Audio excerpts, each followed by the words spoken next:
C'est un très grand honneur et surtout un très grand plaisir pour moi, au nom de la Société d'histoire des religions de Genève, d'accueillir aujourd'hui Corinne Bonnet, qui est professeure d'histoire ancienne à l'université de Toulouse, l'université Jean Jaurès, et directrice de l'équipe Erasme du laboratoire Patrimoine, Littérature, Histoire sur la réception de l'Antiquité.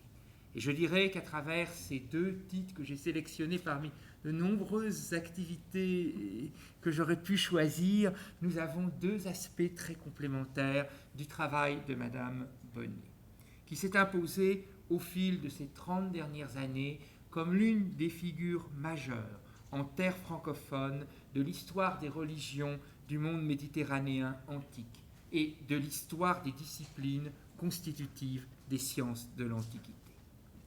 Et ce, depuis ses premiers travaux sur la religion phénicienne, autour des dieux Melkart et de la déesse Astarté, 1988-1996, jusqu'à ses tout récents ouvrages sur la religion des Phéniciens, parus à Genève, chez Labor et Fides en 2014, un livre en collaboration avec Herbert Nir, et jusqu'à la somme que constitue l'également tout récent, paru à Paris en 2014, Enfants de Cadmos, les paysages religieux de la Phénicie hellénistique, livre qui explore le paysage religieux de la Phénicie tel qu'il se redessine de la conquête d'Alexandre à l'aube de la domination romaine.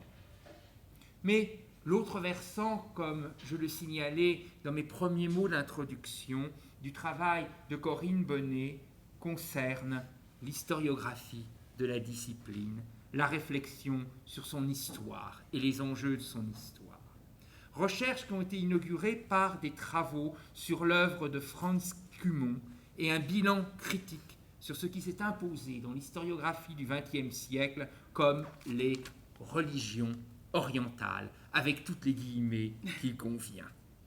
Que ce soit bien sûr l'édition de la correspondance scientifique de Franz Cumont, parue à Rome en 1997, ou d'une grande somme autour du grand atelier de la science, Franz Cumont et l'Altertum Wissenschaft, héritage et émancipation, paru un petit peu quelques années plus tard, en 2 gros volumes, si mon souvenir est exact.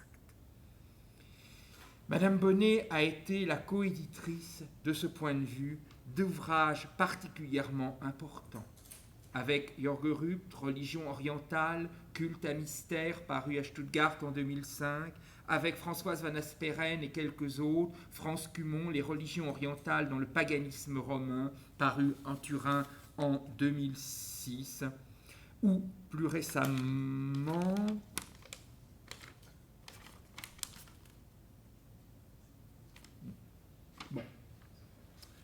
Je passerai tout de suite pour quelques couacs qui abrégeront la longue liste pourtant où j'ai dû être extraordinairement sélectif tant les travaux de Corinne Bonnet sont nombreux, à ce que je pourrais définir comme le troisième axe qui lie les deux premiers, tout un ensemble d'approches transversales qui appréhendent les phénomènes religieux dans l'ensemble méditerranéen antique et l'ensemble des interactions qui s'y déploient. Dans ce registre, nous ne retiendrons que 3 volumes consacrés à Héraclès, Héraclès d'une rive à l'autre de la Méditerranée en 1991, en collaboration avec Colette Jourdain, Anne Quin, Héraclès, les femmes et le féminin, tout un programme, je vous préviens, également avec Colette Jourdain, Anne Quin et Vinciane Pirenne-Delforge, le bestiaire d'Héraclès, paru à Liège dans la collection des suppléments de Kernos.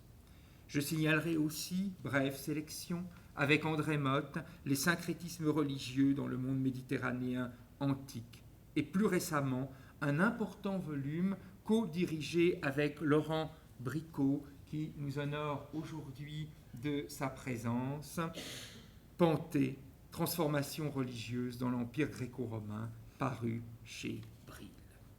Et bien sûr, il convient en ce jour, puisque c'est l'occasion festive qui nous réunit, de signaler en collaboration également, en coécriture exactement, avec Laurent Bricot, Durant les dieux voyages, cultes et mythes en mouvement dans l'espace méditerranéen antique, publié ces jours-ci par les éditions Labor et Fides, et je crois qu'une pile du livre vous attend à la sortie si vous souhaitez prolonger cette conférence par une nuit studieuse.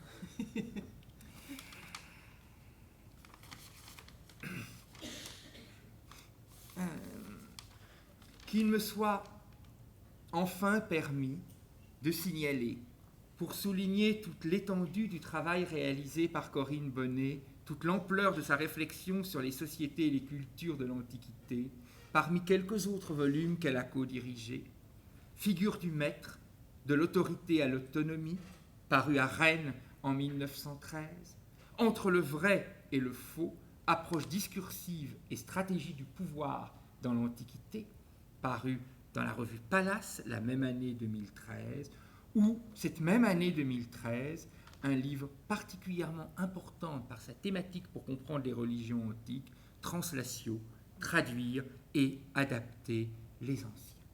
Je conclurai en rappelant que Madame Bonnet est aussi à l'origine, avec des collègues de l'équipe Erasme de l'Université Jean Jaurès de Toulouse, du lancement d'une importante revue, Anabase, revue qui explore un ensemble de questions qui traversent l'ensemble de l'œuvre de Madame Bonnet autour de l'apport de l'Antiquité dans la construction des identités culturelles, dans le discours historiographique et politique, ainsi que la question des traditions du patrimoine antique et l'archéologie des savoirs. Après cette introduction que l'ampleur du travail de Corinne Bonnet m'a rendue nécessairement un peu longue, je lui cède tout de suite la parole pour la conférence qui nous réunit ce soir. Merci encore Corinne d'être parmi nous. Merci beaucoup Dominique pour cette présentation bien trop gentille. Et permettez-moi de dire le plaisir que j'ai d'être avec vous. C'est toujours une joie d'être à Genève. Il y a tant de liens, tant d'amitié, tant de complicité intellectuelle. C'est avec Philippe, avec Dominique, avec tous les amis qui sont là. C'est vraiment un grand plaisir. Alors, le thème d'aujourd'hui est redoutable, hein, les dieux et la guerre dans l'Antiquité, même avec le sous-titre qui essaye de cibler plus ou moins quelques questions, légitimation, appropriation, destruction. On est dans quelque chose de considérable. Je vais donc procéder par sondage, hein, je n'ai aucune prétention à l'exhaustivité. Je pense que j'ai conçu plutôt cette conférence comme une réflexion que nous allons mener ensemble au départ de quelques cas. Et donc, quand même en guise d'introduction, bien sûr, comment éviter de parler de nos jours. Dominique a rappelé que je travaille dans une équipe de recherche qui travaille précisément sur cet aller-retour entre l'Antiquité et le présent. Nous avons sous les yeux des guerres inédites, des guerres qui semblent sans règles ni limites, qui ne semblent rien respecter, pas même les monuments, le patrimoine du passé. Et pourtant, parallèlement, on assiste à ce qu'on appelle, je reviendrai sur cette notion, le retour du religieux sur le devant de la scène, comme si désormais tout s'expliquait à travers le religieux, et souvent, hélas, dans des contextes conflictuels. D'où le fait que surgit assez naturellement l'interrogation quant aux liens possibles dans l'histoire en général, dans le présent, dans l'histoire, mais je rappelle que je me limiterai strictement à l'Antiquité, le lien entre guerre et religion. Quelle forme de légitimation la religion peut-elle apporter à la guerre ? Existe-t-il des guerres justes que l'on peut précisément fonder sur la relation aux dieux ?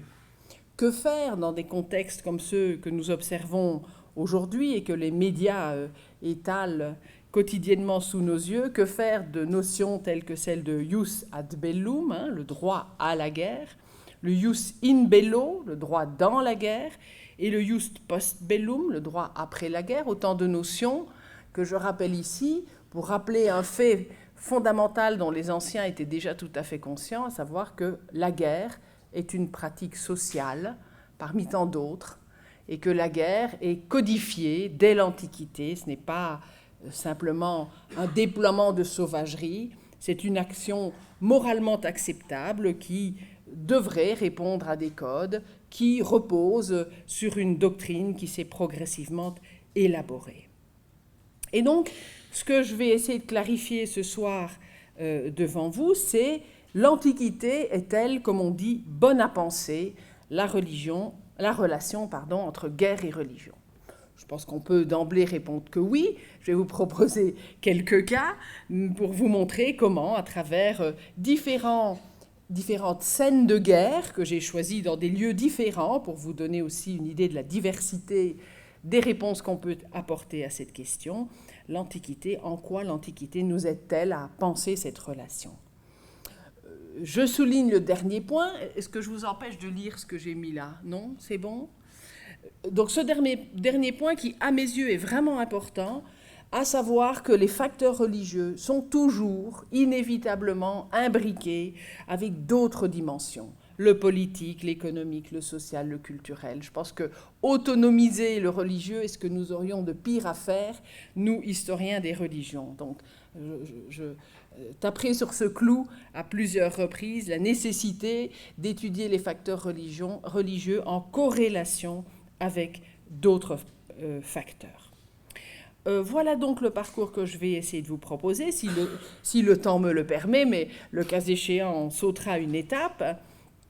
Donc partir de Sumer, s'intéresser un peu à ce que Homère nous apprend du sujet qui nous réunit, un petit passage à Rome, un retour à Babylone, pour terminer sur une question difficile, pour laquelle je n'ai pas de réponse très tranchée. Est-ce que, sur cette question de la relation entre guerre et religion, l'opposition entre polythéisme et monothéisme a un sens? L'histoire commence à Sumer. Alors, il y a une exposition pour le moment à Lens sur ce sujet. On a ressorti le vieux poncif de l'histoire qui commence à Sumer. Je l'ai mis entre guillemets, avec un point d'interrogation, parce que c'est quand même une vision, me semble-t-il, un peu dépassée. Donc, si je commence par Sumer, ce n'est pas parce que je considère que tout commence à Sumer, mais parce qu'en l'occurrence, malgré tout, dans cet espace que vous voyez sur la carte, où, vous le voyez ici, pullule toute une série de cités, de petits royaumes dans cette région qui correspond aujourd'hui au sud de l'Irak. Dans cette région vont se dérouler les premières guerres dont on a gardé des traces écrites. Alors, bien évidemment, vous le savez, c'est dans cette région qu'aux alentours de 3400, 3200, on a les premières traces d'écriture, l'écriture cunéiforme, mais c'est là aussi que dans cet espace, vous le voyez, partagé et très concentré, bien évidemment, autour des rives de l'Euphrate et du Tigre, donc de l'accès à l'eau, qui est vital pour ces petits royaumes. C'est là que va se développer, dans la période dite des premières dynasties, donc entre 3000 et 2500 avant Jésus-Christ, c'est là que vont se déployer les premiers échos d'une conflictualité endémique, puisque les petits royaumes prolifèrent, Uruk, Ur, Nippur, Eridu sont les plus célèbres, mais il y en a des dizaines. Tous ont la nécessité d'accéder à l'eau, au fleuve, puisque sans l'irrigation, pas d'agriculture, et donc l'accès à l'eau devient absolument stratégique. Et donc, dans cette région, pourtant, je dirais, tout à fait à la pointe du développement historique à cette époque-là, les conflits de frontières en particulier vont se multiplier entre les premières dynasties, ce qui suppose aussi, avec l'émergence des premières dynasties, l'émergence de la figure du roi, le roi qui nourrit son peuple, qui lui assure la stabilité et la paix. Et cette vision très centrée sur la figure du roi, nous allons la retrouver dans les échos écrits, dans les récits relatifs à la guerre. Donc, je retiens du contexte qui va voir émerger les premières traces écrites du lien entre religion et guerre, entre les dieux et la guerre. Je constate un lien fort, un lien étroit entre le territoire d'une part, la population qui l'occupe, et d'autre part, le roi et le ou les dieux tutélaires qui, ensemble, travaillent au bien-être de la population. Ça, c'est un petit peu le terroir dans lequel vont éclore les premières traces écrites sous forme de documents cunéiformes de l'intervention des dieux dans la guerre. Et effectivement, le tout premier récit qu'on peut mettre en avant dans cette dynamique-là, c'est la stèle des vautours. Je vous le montre tout de suite avant de revenir à sa présentation. Alors, ce n'est pas extraordinairement spectaculaire, hein, je suis bien d'accord avec vous, c'est très fragmentaire, comme vous le voyez, mais vous devinez quand même là, tenant un grand filet avec les ennemis à l'intérieur, le dieu, beaucoup plus grand que le roi menant ses soldats, c'est le dieu Ningirsu, nous allons y revenir. Mais un instant, si vous le voulez bien, pour vous présenter l'objet comme tel, dans sa matérialité. Il s'agit d'une grande stèle de calcaire, elle fait, comme vous le voyez, presque 2 mètres de haut et 1,30 m de large. Elle est couverte non seulement d'images, mais aussi de 830 lignes en langue sumérienne. Elle est aujourd'hui au Louvre et comporte 2 faces et 5 registres que nous n'avons que partiellement conservés. De quoi s'agit-il ? Cette stèle des vautours commémore une bataille entre 2 cités qui sont frontalières, Lagash d'une part et Umma d'autre part. Nous sommes autour de 2450 avant Jésus-Christ, donc tout à la fin de la période des premières dynasties. Le récit, qui a été découvert sur le territoire de Lagash, chante, évidemment, célèbre tout naturellement la victoire du roi de Lagash et Annatum. Et précisément, ce que le texte, tout comme les images, met en avant, c'est le soutien décisif du dieu tutélaire Ningirsu, qui est représenté, je vais vous le remontrer, tenant l'aigle léontocéphale Anzu dans une main et dans l'autre main un grand filet dans lequel on a entassé les ennemis capturés. Le dieu tient même une espèce de massue à la main avec laquelle il tape sur la tête, il assomme un ennemi qui sort la tête du filet et qui est très probablement le roi ennemi, le roi de la cité d'Umma. Les scènes de bataille sont représentées tout autour de ce motif qui fait intervenir le dieu. Et si la stèle s'appelle la stèle des vautours, c'est parce que dans un coin de la stèle, on aperçoit des vautours tournant autour des cadavres des soldats morts. Donc vous voyez qu'on est déjà autour de 2450 avant Jésus-Christ, dans une mise en scène assez puissante de ce qu'est la guerre, le triomphe du roi sur ses ennemis, avec l'aide du dieu. Ce dieu est le protecteur du territoire, il est le protecteur du roi et de la population, et donc il intervient directement pour assurer la victoire à ses protégés. Donc revoici la stèle telle qu'on peut la recomposer à partir de ces différents morceaux, et voici un peu plus en détail, là je pense que vous le voyez mieux. Donc là, le roi dans son char, avec les codes iconographiques habituels, le roi est évidemment plus grand que les soldats en formation qui ressemblent déjà un peu à la phalange grecque, tous au coude à coude avec leurs piques. Là, encore plus, ils sont avec leurs boucliers qui les protègent. Si on compte les pieds, on n'arrive pas exactement au même nombre que les têtes, mais ce n'est pas grave.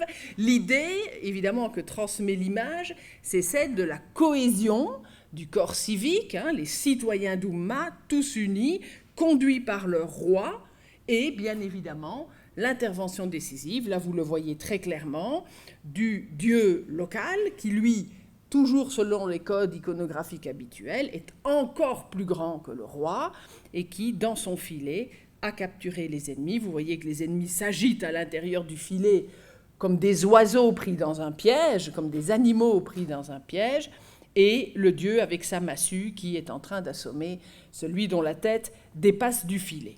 Et puis tout en bas, vous les voyez, les vautours qui tournent autour des cadavres. Je vous donne une petite idée quand même du texte qui accompagne ces images, puisque c'est le texte le plus ancien que nous possédions, qui raconte un épisode historique de guerre dans lequel le dieu intervient directement. L'appelé de Ningirsu, Eannatum, donc c'est le roi de Lagash, le puissant, parle avec colère au pays ennemi. À Eannatum, le nom d'Oinanna l'a nommé, digne de résider dans l'Eanna d'Inanna de Lebgal, c'est comme ça qu'on interprète, c'est l'exégèse de son nom. Ce nom fut imposé, son nom sumérien fut imposé. Eannatum, le puissant, l'appelé de Ningirsu, et donc vous voyez que le texte construit une relation privilégiée entre le roi et le dieu. Moi, Eannatum, au pays ennemi avec colère, moi, ce qui fut de tout temps, je proclame. Le prince d'Umma, chaque fois qu'avec ses troupes, puis on a une lacune, il aura mangé le Guédina. Le Guédina, c'est ce territoire frontalier qui est l'objet du conflit. C'est de cela qu'il s'agit. Donc l'ennemi mange le territoire frontalier, le domaine bien-aimé de Ningirsu, que celui-ci l'abatte. Donc l'action, on dirait l'agentivité, est attribuée au dieu, c'est le dieu qui abat l'ennemi, le roi servant en quelque sorte de main armée, d'intermédiaire, pour accomplir la volonté du dieu. Alors ce qui me semble intéressant, quand je commençais là tout à l'heure, je vous disais, la guerre c'est une activité sociale avec ses codes et avec ses règles, on voit ici que dès cette époque-là, il existe des codes, il existe des dispositifs légaux qui permettent effectivement de réguler la guerre, comme par exemple le serment. Une fois que le conflit est terminé, et celui qu'on nous raconte n'est que le xème d'une longue série de conflits entre Lagash et son voisin, eh bien, quand le conflit est terminé, pour essayer de sceller la paix, on prête des serments. Le serment est un dispositif qui permet de sortir de la guerre et de tenter de stabiliser la paix. Donc voici un passage relatif au serment. Moi, Eannatum, sur l'homme d'Umma, j'ai lancé le grand filet de jet d'Enlil, et Enlil est le grand dieu sumérien, et par ce filet, je lui ai prêté serment. Donc on utilise un objet lié au dieu. On a vu que Ningirsu aussi a un filet pour attraper les ennemis, donc Enlil aussi, et donc on prête serment sur le filet. Et l'homme d'Umma, Eannatum, a prêté serment. C'est l'ancêtre de nos traités de paix, en quelque sorte. Simplement que là, on est dans quelque chose qui est de l'ordre de l'oralité, même si là, on a décidé de passer à l'écrit, mais c'est une performance dans laquelle, au sein de laquelle, les dieux, à travers des objets, servent de garant. Par la vie d'Enlil, le roi du ciel et de la terre, un déluge a dévoré le champ de Ningirsu, j'ai décrété un talus de barrage, qu'au grand jamais il ne franchisse la frontière de Ningirsu, qu'il n'en altère pas le talus et le fossé, qu'il n'en déplace pas la stèle, s'il franchissait la frontière, que le grand filet de jet d'Enlil, le roi du ciel et de la terre, par lequel il a prêté serment, sur Umma s'abatte. Donc on est face à ce qu'on pourrait appeler un objet puissant. On prête serment sur le filet, et si on contrevient au serment, le filet va devenir l'agent lui-même de la punition. Tant que le jour se fera, cette parole sera, s'il transgresse sa parole, que le grand filet de jet d'Enlil, par lequel il a prêté serment, sur Umma s'abatte. Et le serment est répété avec d'autres divinités. Donc vous voyez comment ici, les divinités interviennent dans la guerre, mais elles interviennent aussi en amont et en aval pour essayer de rétablir une situation d'équilibre. Donc on n'est pas du tout dans quelque chose qui permet aux dieux de légitimer n'importe quelle forme de violence. Les dieux ici contribuent à la codification, à la régulation des activités des sociétés humaines, y compris la guerre. Donc revenons sur cette question centrale, me semble-t-il, dans mon exposé. Comment légitimer la guerre? Comment utiliser les dieux pour cela? C'est la fonction la plus répandue. Là, je viens de vous l'illustrer avec un document sumérien.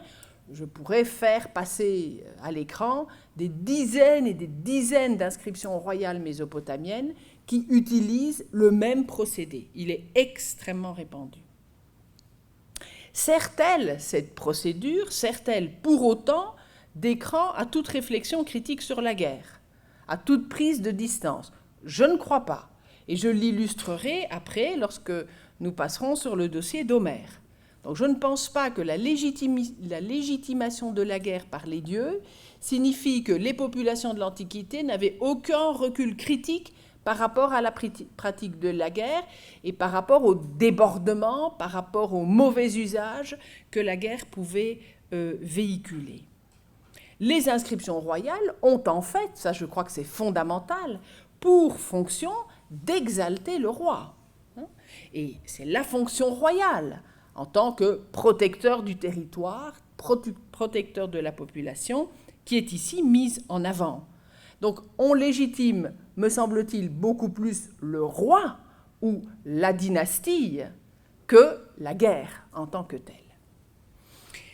Donc les inscriptions royales ne me semblent pas le lieu où réfléchir sur la pratique de la guerre, c'est plutôt un endroit où on glorifie le roi, où on met en avant la force de frappe, l'impérialisme de tel ou tel royaume, voire même, dans le cas des Assyriens en particulier, la politique de terreur qu'ils déploient pour décourager l'ennemi avant même que la guerre ne s'engage. Ce qui me semble intéressant, c'est de voir que l'art, ou en tout cas les images, vont de pair avec le texte.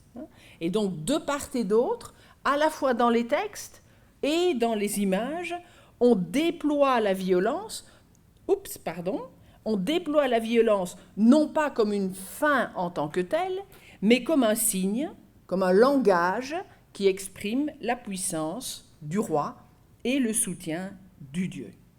Alors, d'autres textes vont nous permettre d'acquérir des échos différents, même si les inscriptions royales, c'est un corpus très massif, donc qui nous donne un écho, je dirais, puissant de cette pratique-là. Il y a d'autres textes qui nous permettent d'avoir, je dirais, une approche quelque peu différente, notamment les textes de lamentation.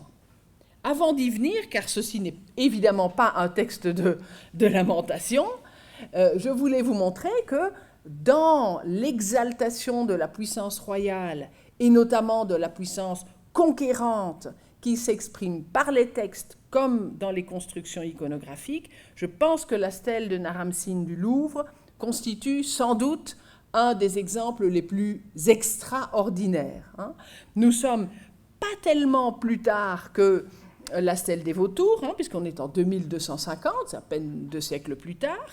On est là aussi face à quelque chose de tout à fait monumental, 2 mètres sur 1,50 m, mais vous voyez comment, à travers la construction iconographique qui est tout en verticalité, on voit comment le roi, là, doté de toute une série d'attributs et d'insignes, comment le roi marche littéralement sur les ennemis et, à travers cette ascension, se rapproche d'un ciel dans lequel brillent les astres. Donc, vous voyez comment, là, on est dans un langage iconographique, mais le texte dit exactement la même chose, qui parle de conquête, qui parle d'impérialisme, qui parle de s'imposer sur l'ennemi, toujours, bien évidemment, sous le regard bienveillant des dieux, symbolisé ici par les 2 astres dans le ciel. Mais je pense que l'effet visuel de ce document est assez évident.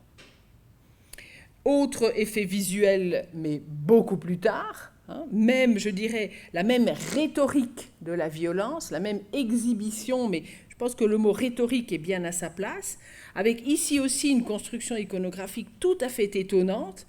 Vous voyez, nous sommes alors à l'époque des Assyriens, donc en 701 avant Jésus-Christ. C'est un art de palais. On a des parois et des parois entières. Il suffit de visiter le British Museum, par exemple, pour mesurer ça.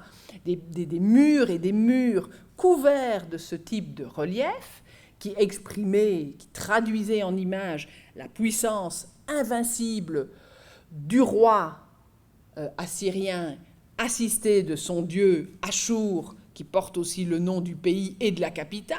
Il y a là une redondance qui fait sens. Là, c'est le siège de Lachish. Et vous voyez là aussi une construction iconographique tout en verticalité, avec une espèce de triangle, les machines de guerre, la tour qui essaye de résister. On est dans une recherche d'efficacité. On traduit en images de façon efficace la puissance de combat du roi, du dieu et bien sûr aussi de l'armée. Mais donc, comme je vous disais, il n'y a pas que ça. Il n'y a pas que ça, je pense que ce serait une erreur de réduire le spectre à ces seuls documents où s'étale une violence qui semble sans limite.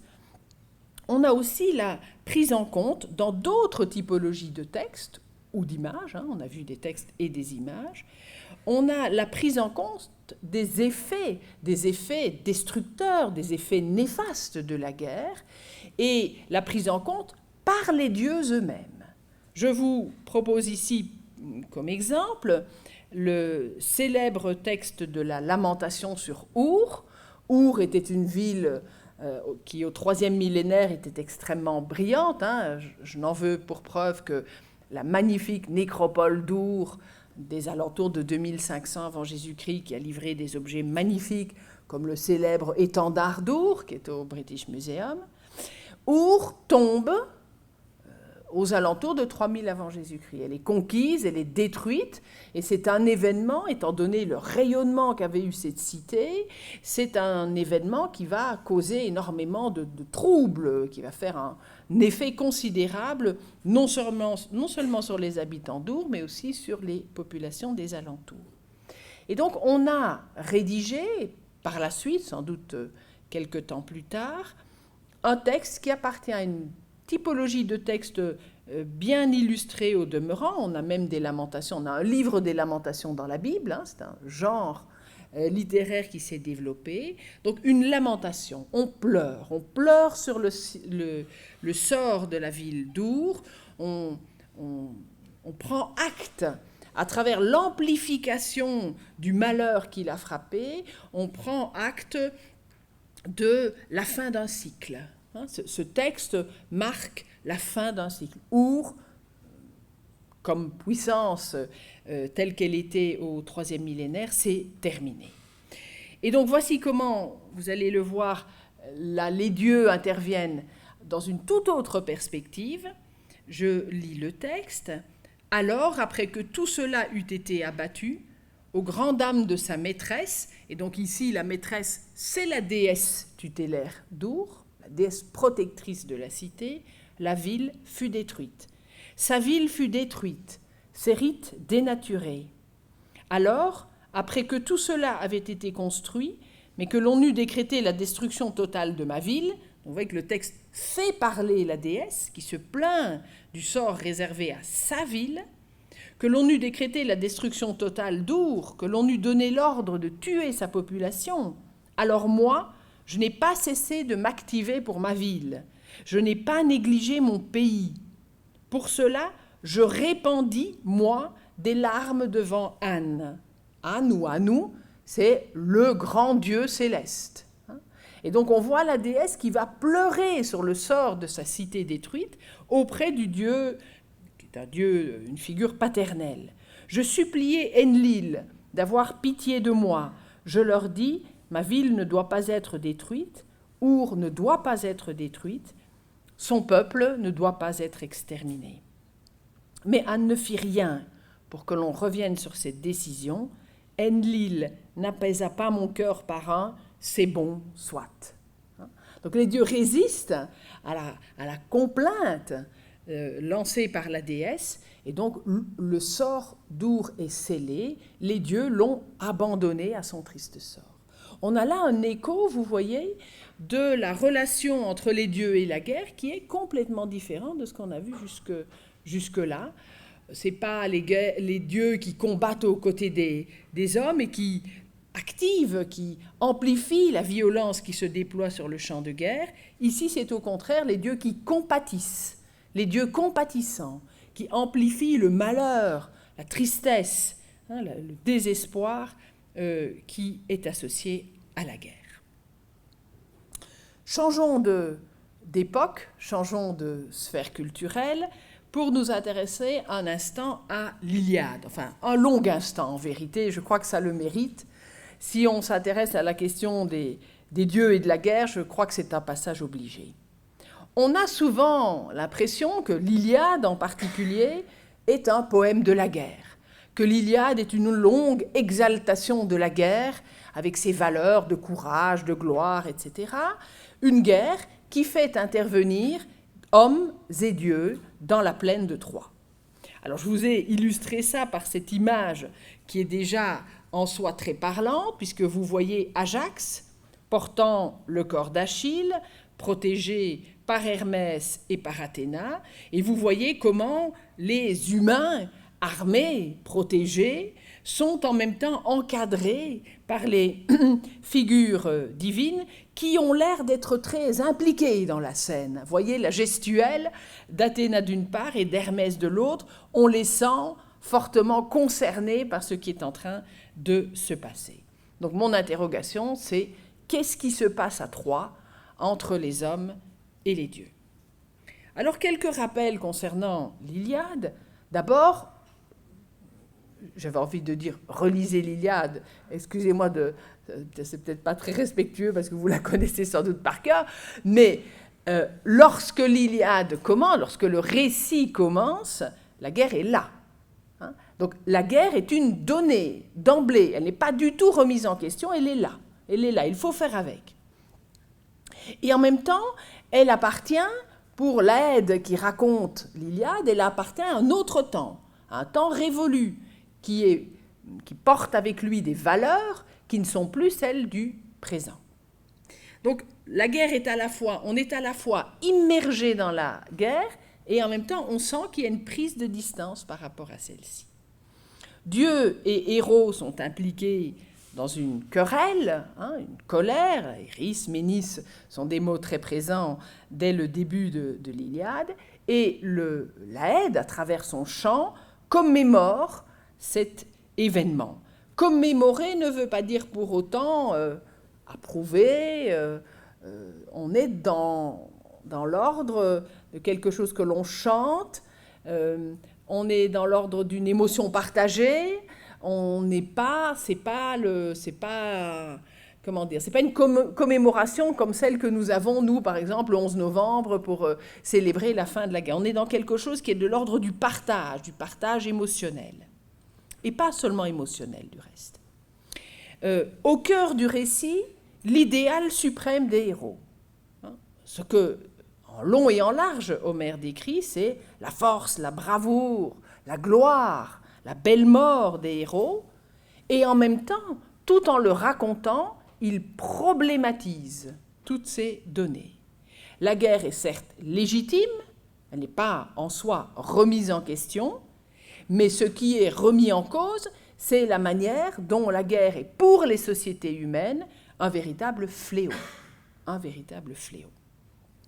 L'Aède chante donc l'ardeur des combattants, certes, il y a des scènes absolument épiques, c'est le cas de le dire, où la beauté du combat, même sur un plan esthétique, est mise en avant, mais il présente aussi la guerre comme une effroyable curée.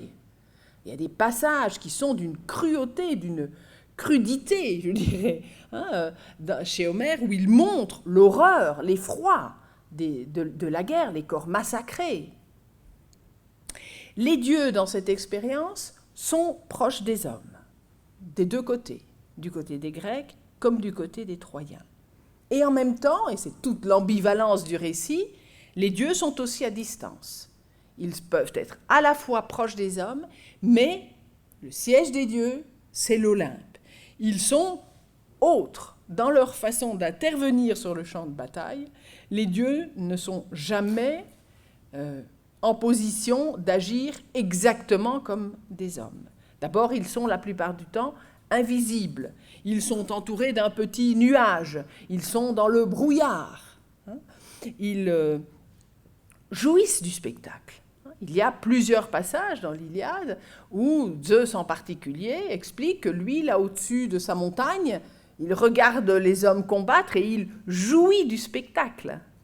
c'est quelque chose qui est assez étonnant, mais qui souligne, me semble-t-il, ce qui est tout à fait central dans le discours d'Homère, l'écart infranchissable entre les hommes et les dieux, y compris bien sûr sur le champ de bataille, et quand bien même les dieux de temps en temps sont là aux côtés des hommes dans le combat. Regardez cette image, elle illustre les combats de Diomède, et là de nouveau vous voyez comment les artistes ont été capables de traduire en images à la fois la violence du face-à-face entre les guerriers et l'importance, la prégnance de l'intervention des déesses. De part et d'autre, elles sont là. Regardez le geste des bras qu'elles font. On a presque l'impression que les héros sont des marionnettes activées par les dieux. Et du reste, au chant 5, Homère écrit ceci: « Ce n'est pas sans l'aide d'un dieu que Diomède montre telle fureur. L'un des immortels se tient près de lui, les épaules vêtues d'un nuage, un dieu qui a détourné mon trait rapide quand il allait le toucher. » Donc, il y a dans ces héros une puissance divine, une force divine qui les anime, et en même temps, si l'artiste nous donne à voir ces forces divines, dans le combat, elles sont invisibles, elles sont entourées de nuages. Donc, on a, me semble-t-il, dans la façon dont la guerre se déroule telle que Homère la met en scène dans l'Iliade, on a une très jolie illustration des nombreux paradoxes qui règlent la relation des hommes aux dieux. Une relation toujours paradoxale, et je cite un passage de la 6e Néméenne dans la traduction de Philippe. Si. Non.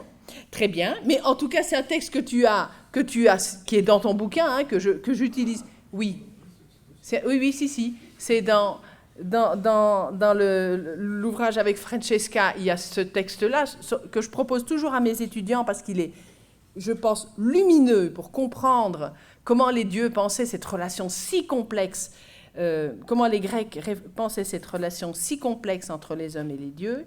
Une, la race des hommes, une, la race des dieux, j'ai oublié un S, qui d'une seule mère, l'une et l'autre, tirent leur origine.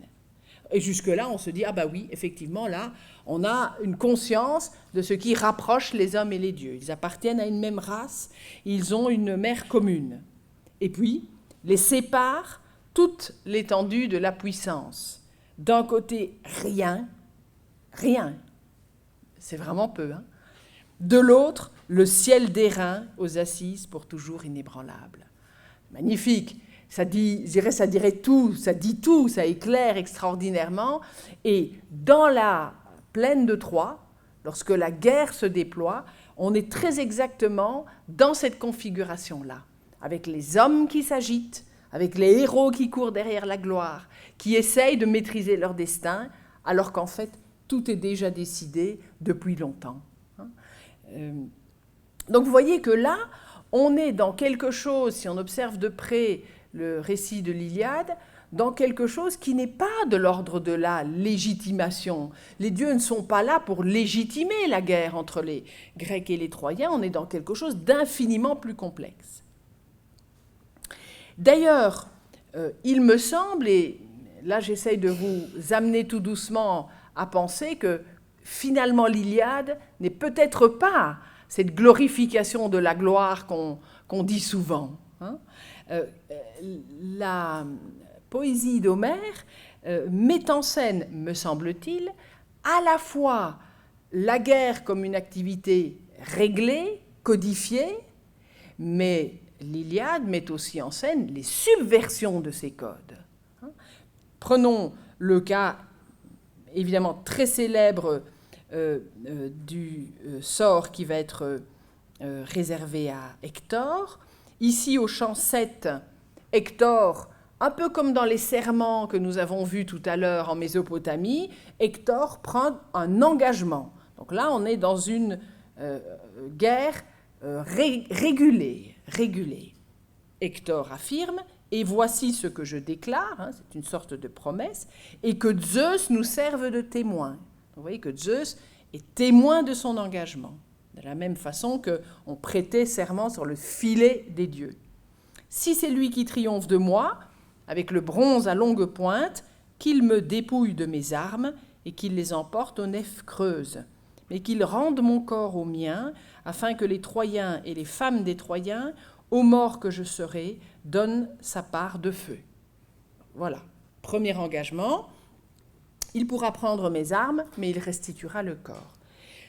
Engagement inverse, si c'est moi au contraire qui triomphe de lui, si Apollon m'octroie la gloire, ces armes je l'en dépouillerai, je les emporterai dans la Saint-Ilion, je les suspendrai au mur du sanctuaire de l'archer Apollon, mais son cadavre, je l'irai rendre aux nefs, aux bons gaillards, afin que les Achéens chevelus puissent l'ensevelir et répandre sur lui la terre d'un tombeau au bord du large Hellespont. Donc là, les règles sont claires.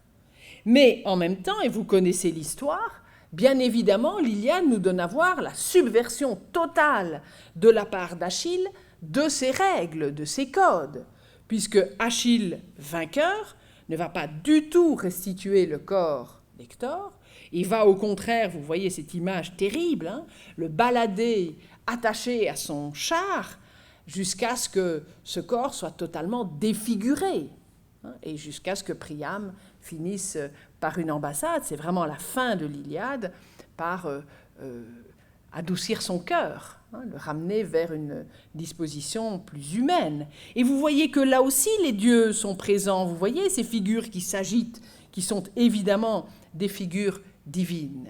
Donc Homère nous donne à voir la guerre comme source de gloire, comme source de comportement loyal, mais Homère remet aussi en cause la guerre en donnant à voir toutes les subversions qui peuvent dériver de la guerre.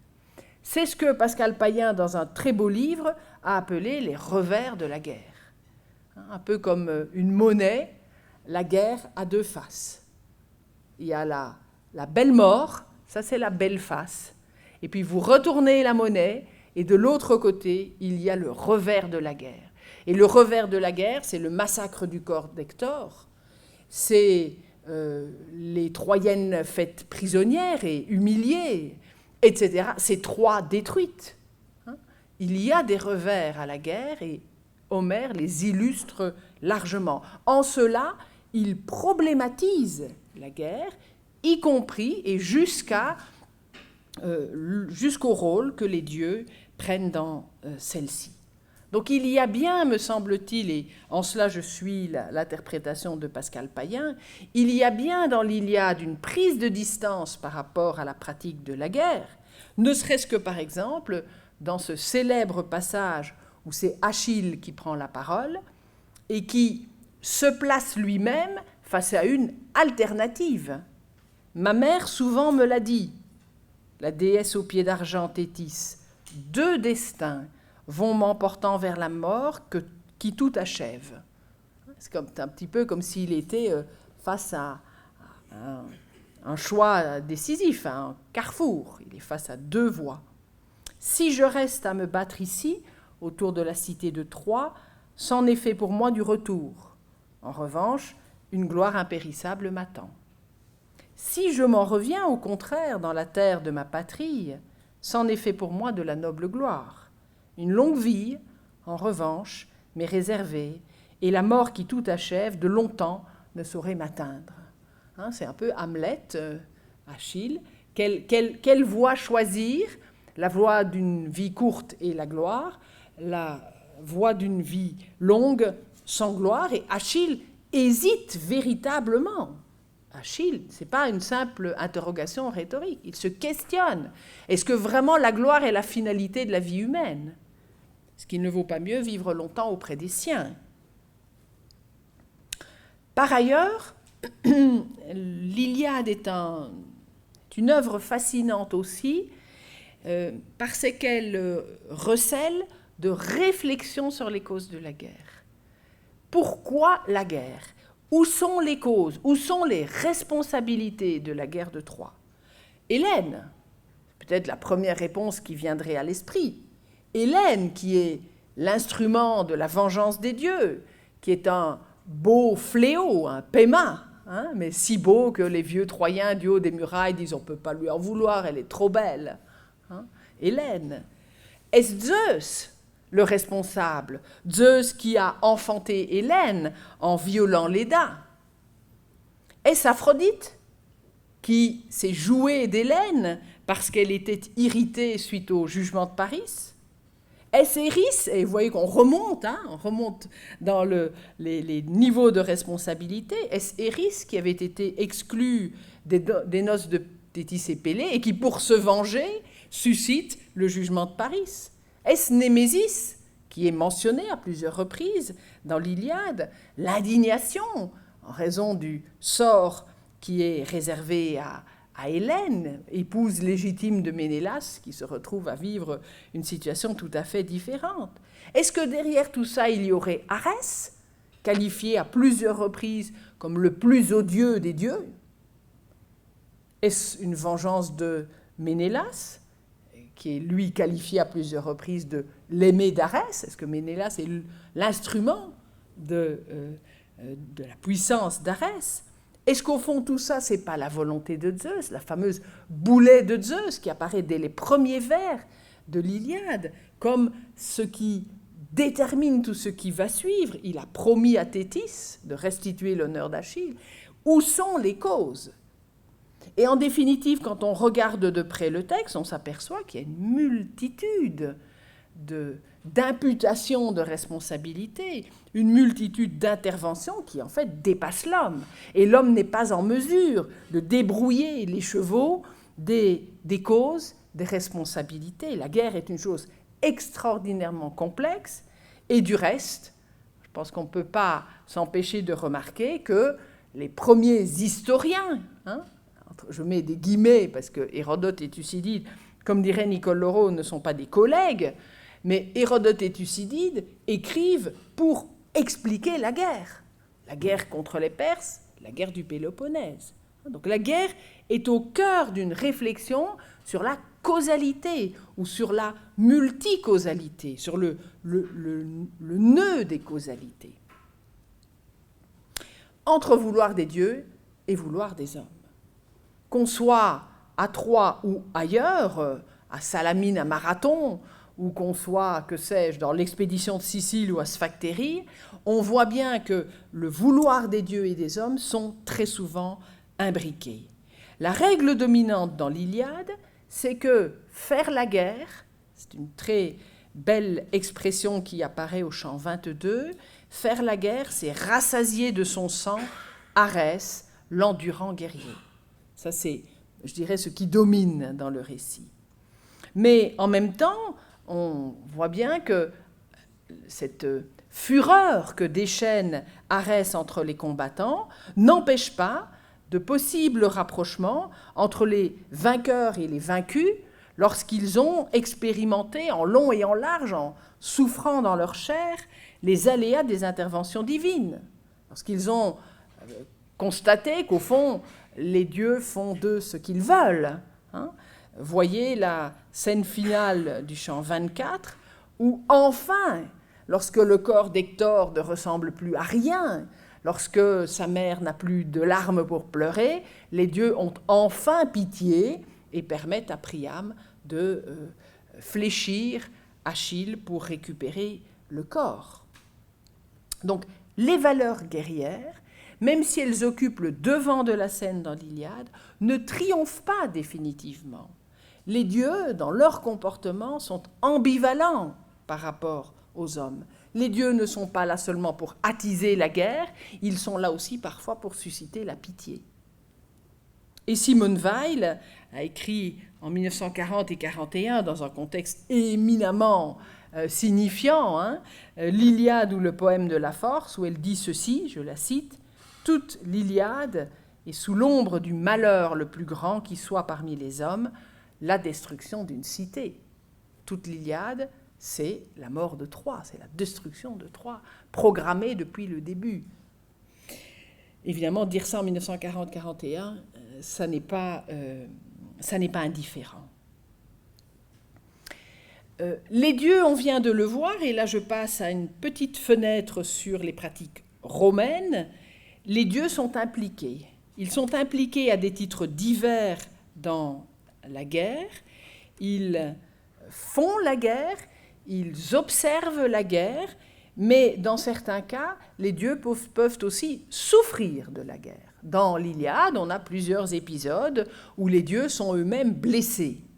Les dieux peuvent souffrir de la guerre. C'est la raison pour laquelle les Romains avaient mis en place un dispositif spécifique qui permettait de protéger d'une certaine façon les dieux de la violence, on l'a vu parfois sans limite, liée à la pratique de la guerre. Ce dispositif portait le nom de évocatio, et plutôt que de vous le décrire longuement, je vous propose de lire le texte de Macrobe dans les Saturnales, qui nous décrit la façon de procéder des Romains pour épargner l'impact de la guerre sur les dieux.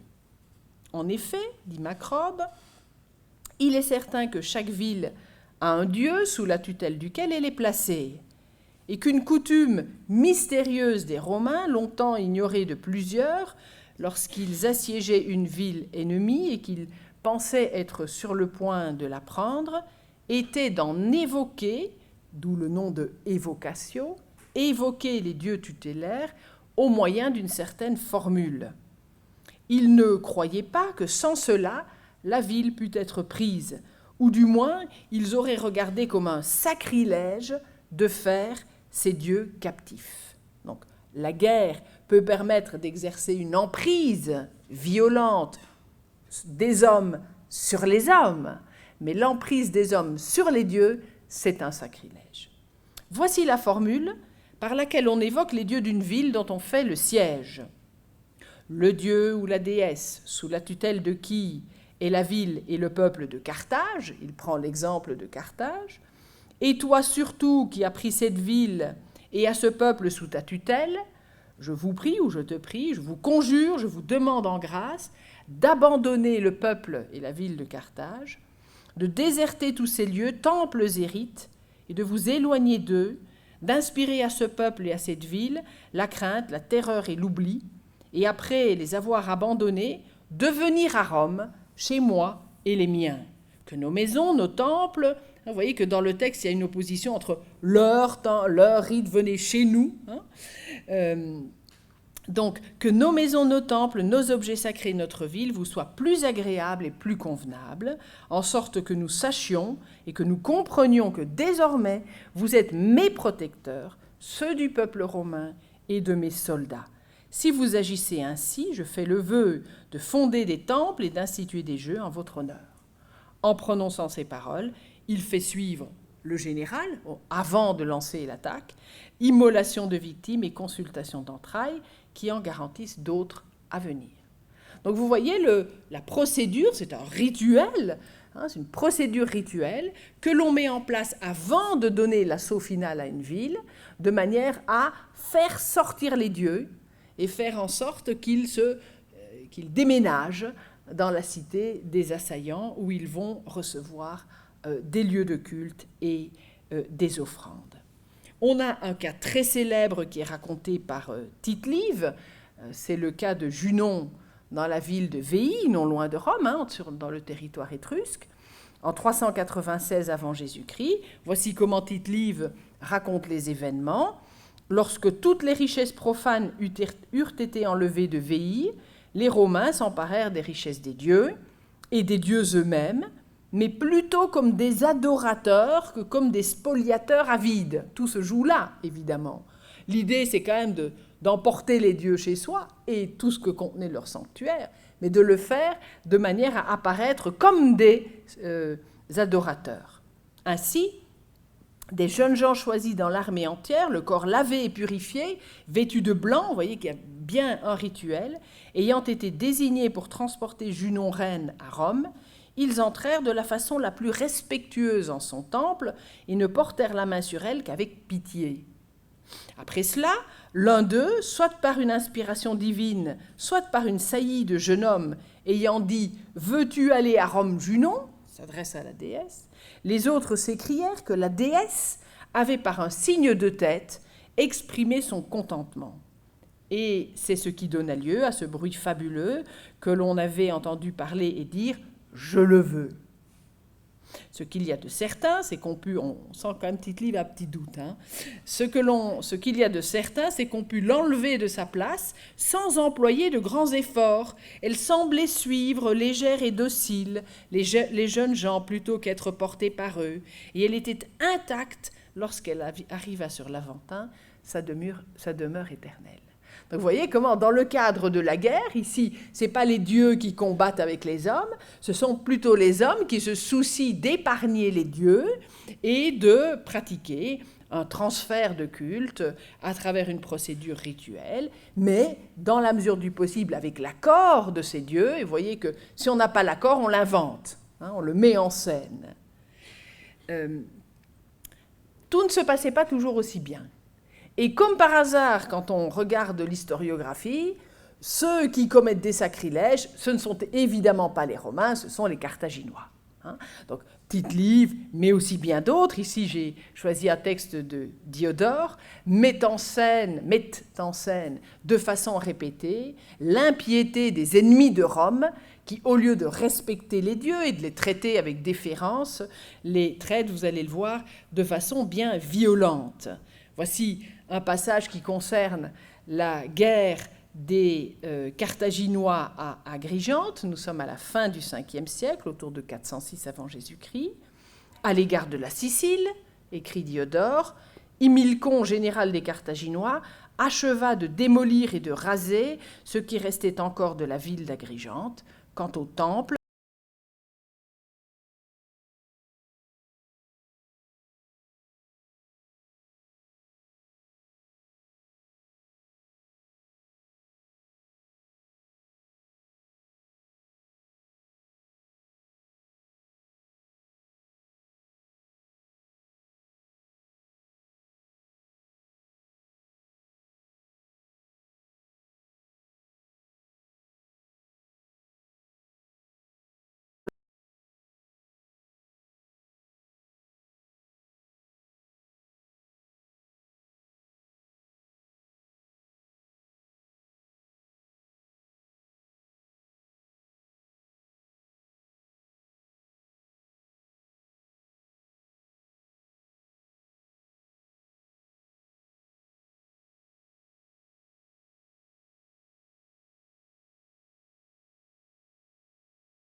c'est quand on enlève un dieu, hein, on vient de le voir là en Sicile, mais je voudrais l'évoquer brièvement autour d'un monument particulièrement célèbre, c'est celui-ci. C'est le très célèbre Code d'Hammurabi, lui aussi conservé au musée du Louvre. On est au XVIIIe siècle avant notre ère, autour de 1750, vraiment vers la fin du règne d'Hammurabi. Et là, le monument, vous le voyez, fait 2,25 m de haut. La partie inférieure, enfin les 2/3 inférieurs, portent les 282 articles du Code de loi d'Hammurabi. En haut, une image qui met en scène, d'une part, assis sur son trône, le dieu du soleil, Shamash. Vous voyez qu'il a des petits rayons solaires qui sortent des épaules.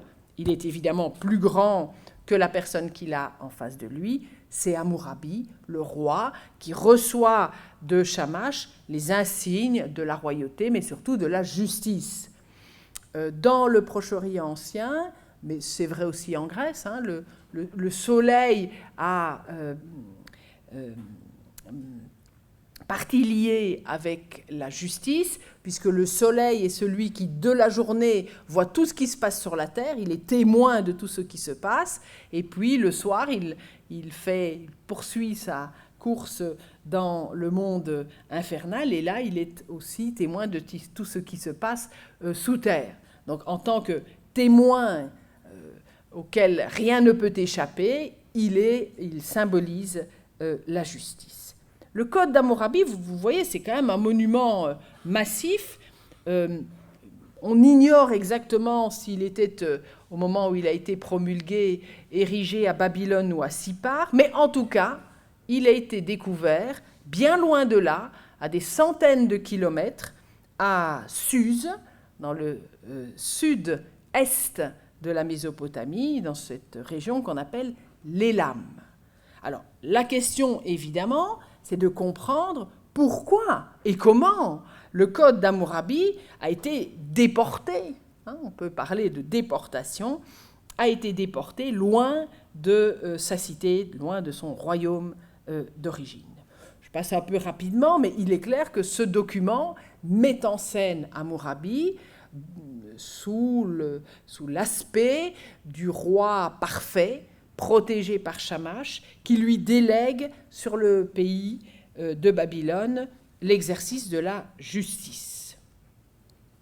Et bien voilà l'explication de la découverte de ce code à Suse, c'est qu'en fait au XIIe siècle, donc vous voyez plusieurs siècles après la promulgation de ce code de loi, la ville de Babylone a été envahie et partiellement détruite par le roi d'Élam qui porte le joli nom de Shutruk-Naounte. J'ai mis roi de Babylone, mais je m'excuse, c'est une erreur, c'est roi d'Élam. Shutruk-Naounte, roi d'Élam, qui s'empare de Babylone et qui repart avec le code, j'allais dire la stèle sous le bras, mais c'est un petit peu plus compliqué.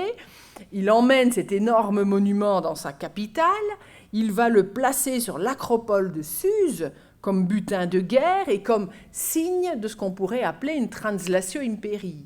L'empire était à Babylone, la puissance internationale c'était Babylone, et bien maintenant c'est Suse. Et pour preuve, regardez, le code est ici.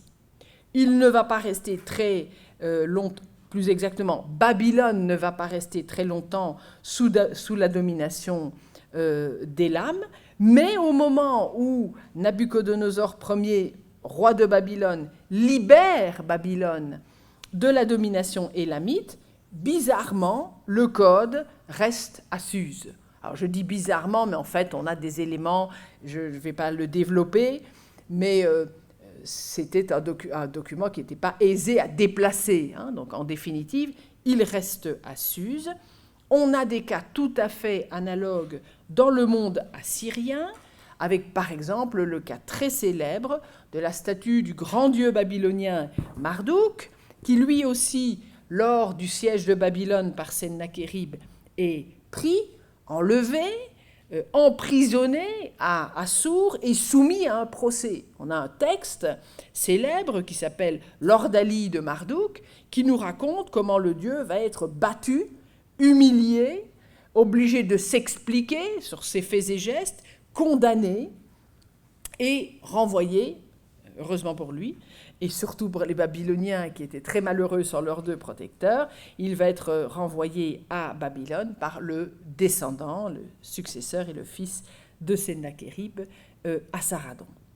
Ce qui me semble intéressant dans cet épisode, c'est qu'on voit comment les artefacts, les statues en l'occurrence, ici vraiment la stèle du code, permet d'exercer une emprise sur les dieux de la part des hommes. Donc là, on est dans un cas un petit peu différent de ce qu'on a vu jusque-là, puisqu'on est dans le cadre d'une guerre, et là, ce sont les hommes qui exercent une emprise sur les dieux et qui les forcent à voyager, ce qui me donne l'occasion d'évoquer ce bouquin que Dominique a gentiment mentionné. Et vous voyez que le godnapping en Mésopotamie est traité en détail dans le chapitre 8. C'est vrai que les guerres sont un des facteurs qui conduisent au déplacement des dieux. Alors je termine, il est 7h25, donc je prends juste 5 minutes pour terminer cet itinéraire qui est un petit peu impressionniste, hein, autour du thème de la relation des dieux à la guerre. Je suis sûre que vous avez tous en tête la question de savoir est-ce que sur ces questions il y a une différence entre polythéisme et monothéisme.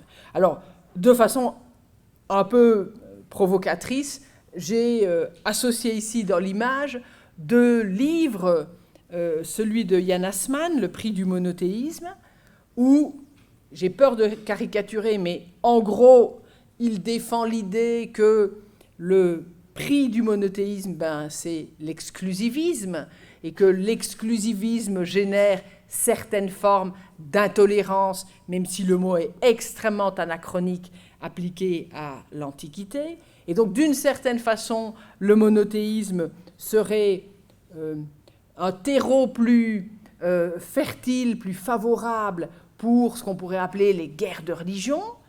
Et puis de l'autre, le volume tout récemment sorti de Maurizio Bettini, paru d'abord en italien et puis là en traduction française, L'éloge du polythéisme, où ce que Bettini met en avant, c'est justement la pluralité inhérente au polythéisme qui en ferait un système, entre guillemets, tolérant, plus ouvert et donc moins propice aux guerres de religion. Alors, je pense, et ni dans l'intention d'Assmann, ni dans l'intention de Bettini, me semble-t-il, il n'y a un discours aussi caricatural que celui que je viens de résumer très brièvement. On peut se poser la question, je crois qu'il est tout à fait légitime de le faire, est-ce que les monothéismes sont des foyers de violence en raison de l'exclusivisme qui entretiendrait chez les fidèles des tendances irrépressibles à l'élimination de l'autre au nom de la vérité? C'est vrai que le monothéisme se définit comme une vraie religion, et donc les autres sont fausses. Et donc, au nom de cette vérité révélée, que les croyants prétendent détenir, venant d'un Dieu unique, qu'il s'agirait d'imposer au monde entier, est-ce que donc le monothéisme est naturellement un foyer de violence? Est-ce que les monothéismes sont, parce que exclusifs, totalitaires et intolérants? Je pense qu'il faut évidemment éviter absolument de s'engouffrer dans des lectures simplificatrices.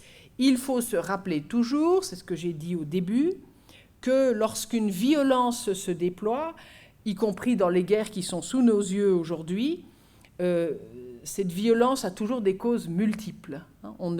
Je pense qu'il est vraiment impossible d'expliquer quelque guerre que ce soit uniquement par des facteurs religieux. Oui.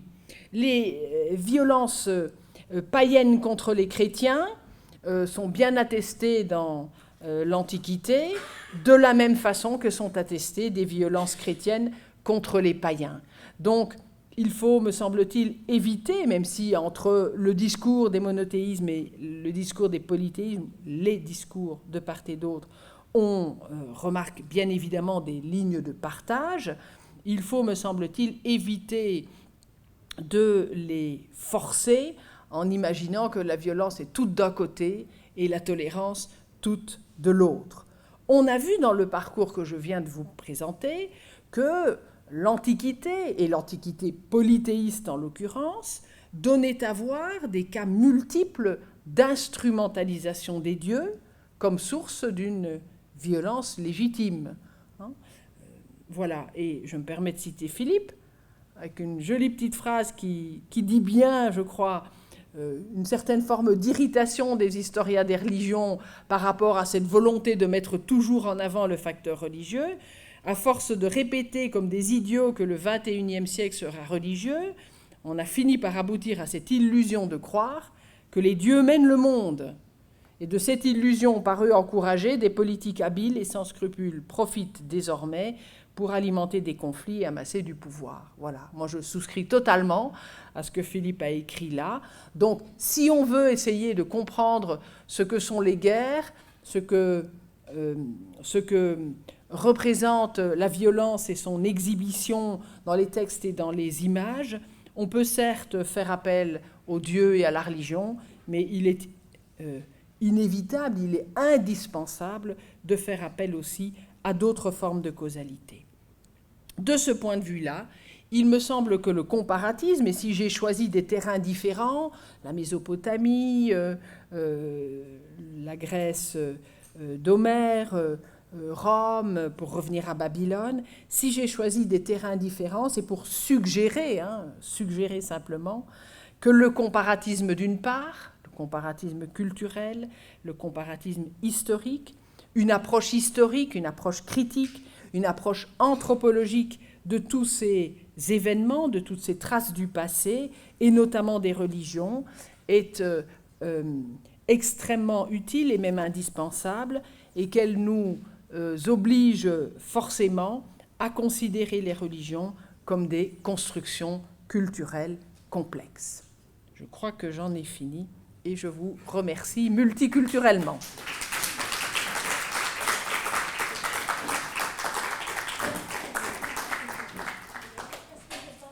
Un grand merci, Corinne, pour ce très très beau voyage qui nous a conduits entre les Caca Erga d'Eschyle et le Cléos Aphtitone et jusqu'à des questions absolument fondamentales pour nos disciplines où il apparaît clairement que le religieux ne peut être considéré que comme une des variables et des variables toujours reconfigurables à l'intérieur de configurations multifactorielles et multidimensionnelles.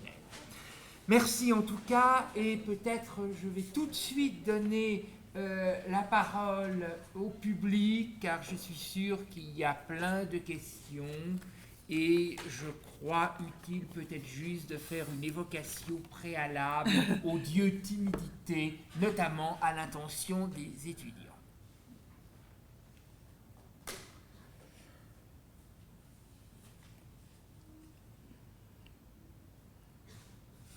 Le dieu timidité s'est caché dans un petit nuage. Oui, Philippe. Oui, Philippe. Pour ce silence, pour te remercier d'abord à cette magnifique conférence, c'est absolument superbe.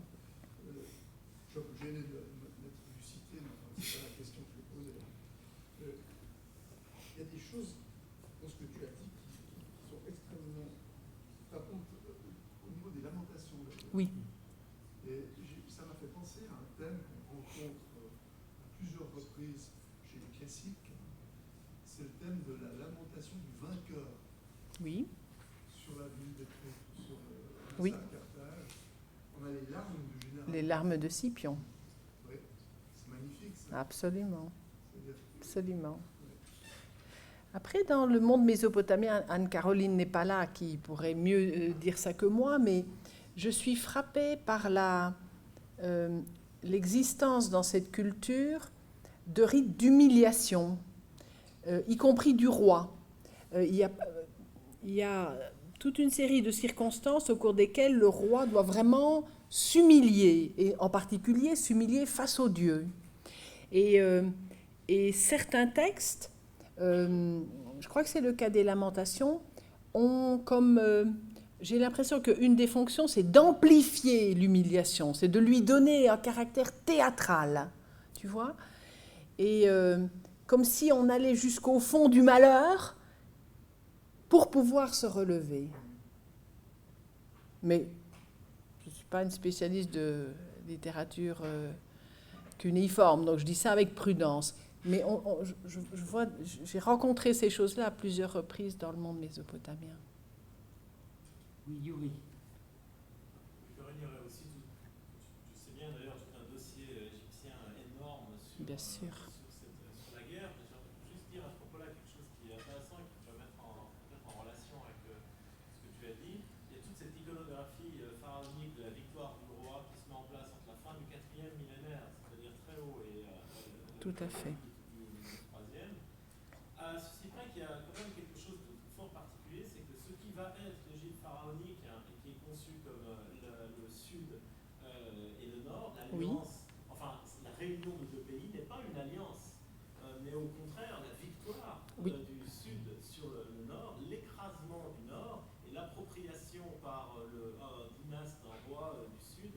qualités du roi du Nord. Tout à fait.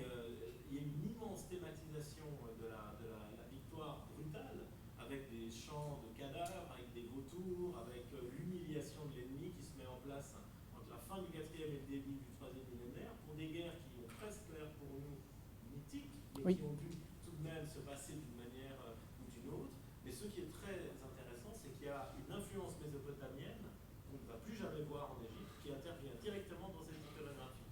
Des motifs qui sont directement des importations mésopotamiennes.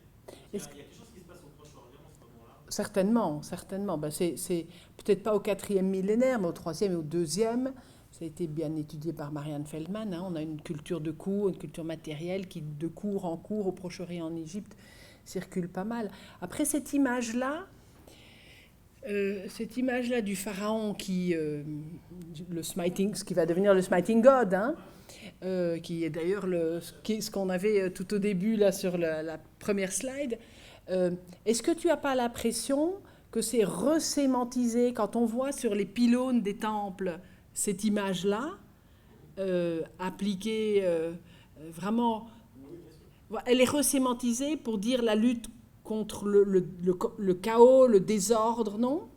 Et plus simplement un ennemi historique, mais une espèce d'ennemi cosmique, quoi. Oui, tout à fait, ça devient un motif protopaïque, hein, C'est ça. qui transforme le genre, c'est un motif de façade. Mais il n'empêche que ce motif est déjà attesté 1500 ans avant le Nouvel Empire, dans un cadre, sa première apparition est la victoire c'est la palette de Narmer, bien sûr. D'autres exemples, parce qu'en fait, le motif du smiting god, il est déjà dans la tombe peinte d'Héracléopolis, qui est du 4e millénaire. C'est déjà la reprise d'une iconographie antérieure.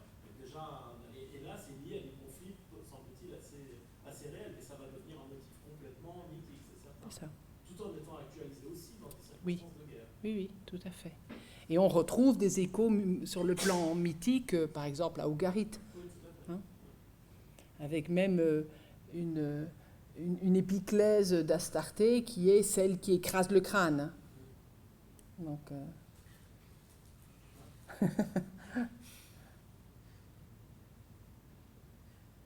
Oui, Aurélie. J'ai une question, est-ce que cette information sur l'histoire du code d'Hammurabi? oui, Là, en fait, on met la stèle à Sus. oui. C'est pas une appropriation du dieu. Alors, la question est très pertinente parce que, au fond, ils prennent l'objet. Et l'objet, il est polysémique, puisque l'objet, c'est 282 articles de loi, une sorte de jurisprudence, une sorte de code idéal. En fait, on ne sait pas trop si ça n'a jamais été appliqué, une espèce de vision idéale de la justice. Mais il y a quand même un prologue et il y a un épilogue qui met en scène Hammurabi comme roi de justice qui a reçu cette prérogative directement des dieux. Et il y a l'image qui couronne la stèle où on a Hammurabi face à Shamash. Et donc, d'une certaine façon, en emmenant la stèle, on emmène tout. On emmène tout. Et donc, sur l'acropole de Suse, ce que les habitants pouvaient voir, c'était un objet sans doute prestigieux, venant de Babylone, qui disait la puissance de Babylone, mais laquelle puissance était intimement liée à celle des dieux. Hein, Babylone, même si c'est une étymologie populaire, mais était compris comme la porte des dieux, le nom même de la cité. Donc, ce n'est pas une volonté de déporter le dieu Shamash, mais c'est emmener un objet qui symbolise la puissance de Babylone, laquelle maintenant est passée dans les mains d'Élam. Alors sur le fait qu'ils ne la reprennent pas, en fait il faut savoir qu'au moment où Nabuchodonosor reprend la main sur Babylone, Nabuchodonosor Ier, hein, c'est une campagne très difficile, on en a un long récit, c'est une campagne très difficile, ça se passe l'été, il fait très chaud, il y a des soldats malades qui meurent en chaîne, et donc une des hypothèses que l'on fait, c'est qu'en fait ils n'ont pas eu la force, ils n'ont pas eu la capacité matérielle de ramener la stèle à Babylone. Ça serait lié aux circonstances même de l'expédition babylonienne à Suse. Mais ce n'est qu'une hypothèse, hein, bien évidemment. Et c'est ce qui fait qu'on va retrouver donc en 1901, 1902, le code d'Hammurabi à Suse, cassé en 3 morceaux dans les fouilles françaises de Suse. Et donc il va entreprendre un ultime voyage.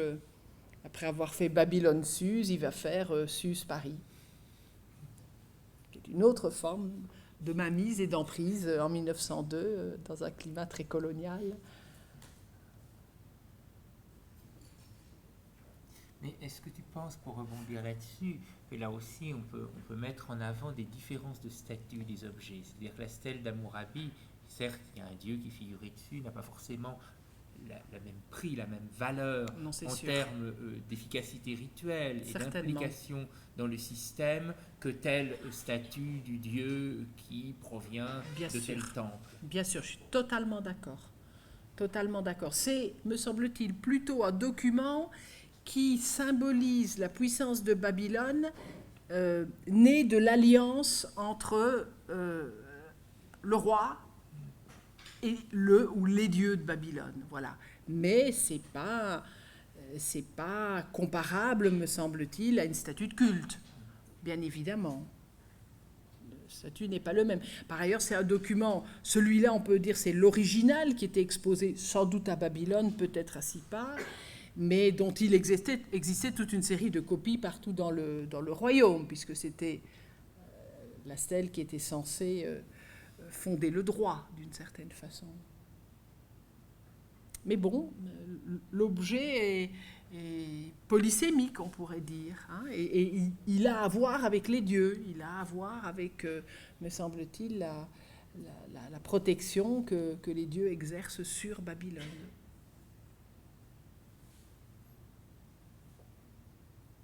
D'autres questions?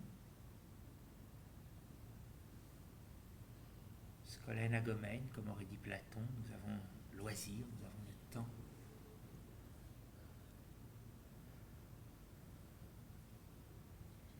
Moi, j'aimerais bien revenir sur l'Iliade et sur Oui. la lecture, je crois, extrêmement subtile qu'exige l'Iliade.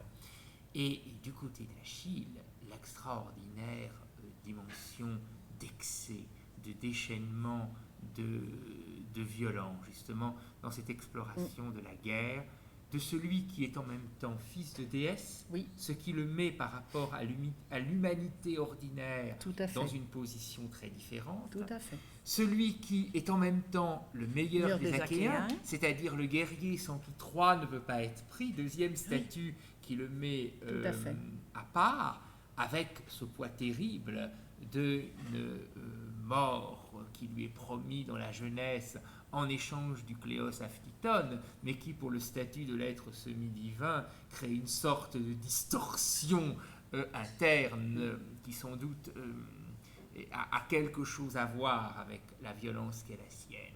Et je pense à ces vers extraordinaires où, tête à tête avec Patrocle, il déclare « Et seul, toi et moi », donc Patrocle et moi, Achille, nous prendrons Troie quand tout le monde sera mort. C'est-à-dire que quand tous ces filles,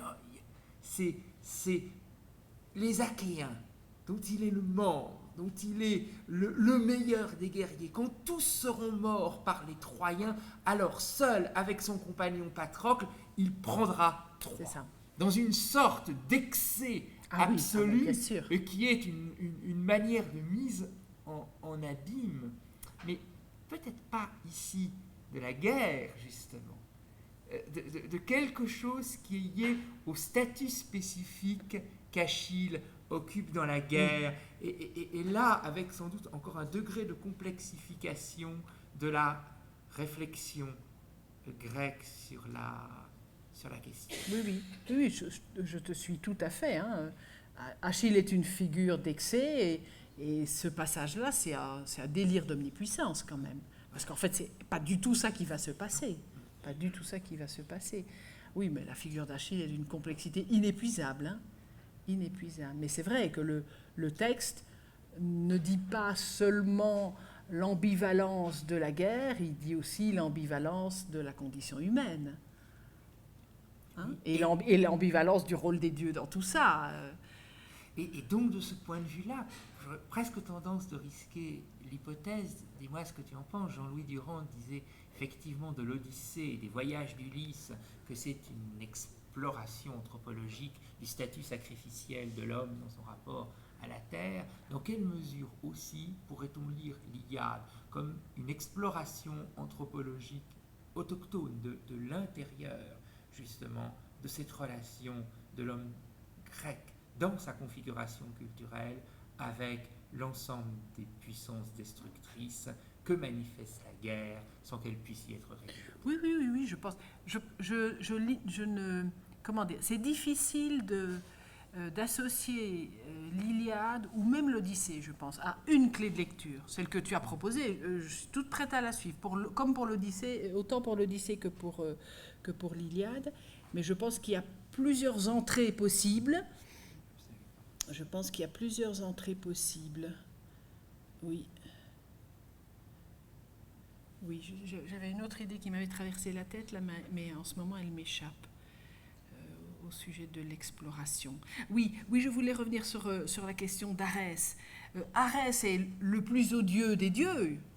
Il est effectivement, il exerce une emprise sur les hommes au champ de bataille à laquelle apparemment personne ne peut se soustraire.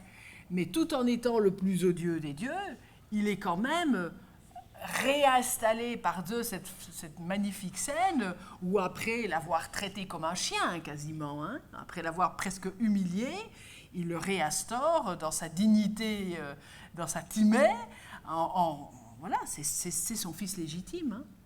Alors, sur cette ambivalence complète, puisque le guerrier est à la fois Issos Arès, l'égal d'Arès dans le moment où le kudos lui est donné, la gloire de la victoire, et il est en même temps, et ça c'est sûrement très intéressant pour réfléchir sur le statut d'Arès ou de cet aspect purement destructeur, mutuellement destructeur et immaîtrisable de la guerre, il est aussi un dieu auquel les cités grecques ne sacrifient. Oui, mais sacrifie très peu. Mais le poème semble dire son inéluctabilité, en même temps la place qu'il a légitimement dans le monde des dieux. Légitimement, mais on ne peut pas faire grand-chose. Avec lui, absolument. Donc, d'une certaine manière, on ne va pas l'honorer de la même façon que l'on va honorer d'autres puissances de la guerre, qui sont justement celles où l'action commune des hommes et des dieux peut construire la victoire et un sens politique de la guerre comme Athéna. Oui, ce qui n'est pas du tout le cas d'Arès. Arès n'est pas sur le versant politique. D'autres questions? On a beaucoup parlé, donc c'est le temps en question de naître.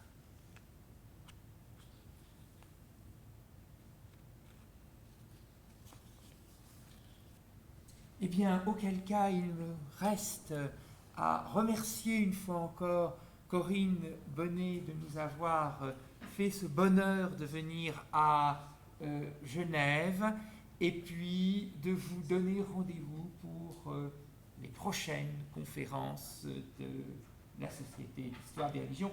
Yuri, est-ce que tu sais quelle sera la prochaine conférence? Donc de toute façon, vous aurez les informations comme d'habitude sur le site. Et merci encore à vous tous d'être venus ce soir. Merci beaucoup.